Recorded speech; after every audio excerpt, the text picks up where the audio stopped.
Phone tapping కేసులో కీలక పరిణామం చోటు చేసుకుంది.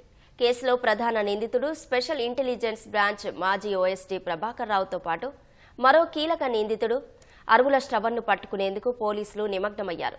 ఈ క్రమంలో తాజాగా ఎక్స్ట్రాడిషన్ నేరస్తుల అప్పగింత ఒప్పందాన్ని ప్రయోగించారు. అమెరికాలో తలదాచుకున్న ఆ ఇద్దరిని అప్పగించాలంటూ ఆ దేశ విదేశాంగ శాఖకు సమాచారం ఇచ్చే ప్రక్రియను ప్రారంభించారు.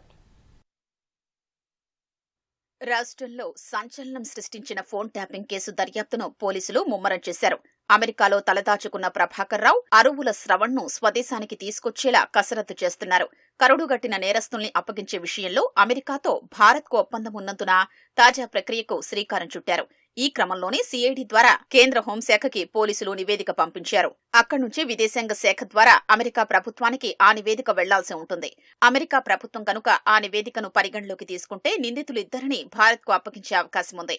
ఆ ప్రక్రియకు కొంత సమయం పట్టనున్నా నిందితుల్ని హైదరాబాద్ తీసుకొచ్చేందుకు ఉన్న ఏ అవకాశాన్ని వదులుకోవద్దనే ఉద్దేశంతో పోలీసులు ఆ దిశగా కసరత్తు చేపట్టినట్లు తెలుస్తోంది. భారత ప్రభుత్వ హయాంలో ఎస్ఐఐబి కేంద్రంగా విచ్చలవిడిగా ఫోన్ అక్రమ ట్యాపింగ్ కు పాల్పడినట్లు పంజాగుట్ట పోలీస్ స్టేషన్లో 2023 మార్చి 10న కేసు నమోదైంది.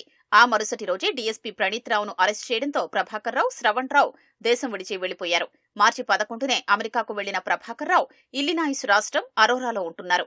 శ్రవణ్ రావు మార్చి 15న తొలుత లండన్ వెళ్లి అదే నెల 20న అమెరికా చేరుకున్నారు. ఫ్లోరిడాలోని మియామిలో ఉన్నారు. వారిద్దరిని ఫోన్ ట్యాపింగ్ కేసులో నిందితులుగా చేర్చాక వారి కుటుంబ సభ్యుల్ని పోలీసులు విచారించారు.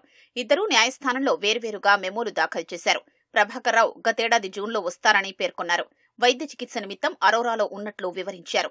ఆస్పత్రిలోని సోదరి కోలుకున్నాక వస్తారని శ్రవణ్ తెలిపారు. రోజులు గడుస్తున్నా ఆ ఇద్దరూ ఇప్పటి వరకు తిరిగి రాలేదు. వారిద్దరి వీసా గడువు ముగియగా పునరుద్ధరణ కోసం తెలంగాణ రీజనల్ పాస్పోర్టు కార్యాలయానికి దరఖాస్తు చేసినట్లు పోలీసులు గుర్తించారు. అయితే ప్రభాకర్ రావు అమెరికాలోనే గ్రీన్ కార్డు పొందినట్లు వెల్లడైంది. కానీ పోలీసులు మాత్రం ఆ విషయమై అధికారిక సమాచారం రాలేదని చెబుతున్నారు. శ్రవణ్ రావు వీసా గడువు ముగిసినా అమెరికాలో అక్రమ వలసదారుగా ఉన్నట్లు నిర్ధారణకొచ్చారు. వారిద్దరిని హైదరాబాద్ కు తీసుకొచ్చేందుకు గతంలోనే రెడ్ కార్నర్ నోటీసు జారీకి కసరత్తు చేశారు. కేంద్ర విదేశాంగ శాఖ ద్వారా ఇంటర్పోల్ కు సమాచారం పంపారు. అయితే ఆ విషయమై విదేశాంగ శాఖలో అప్పీల్ చేశారు.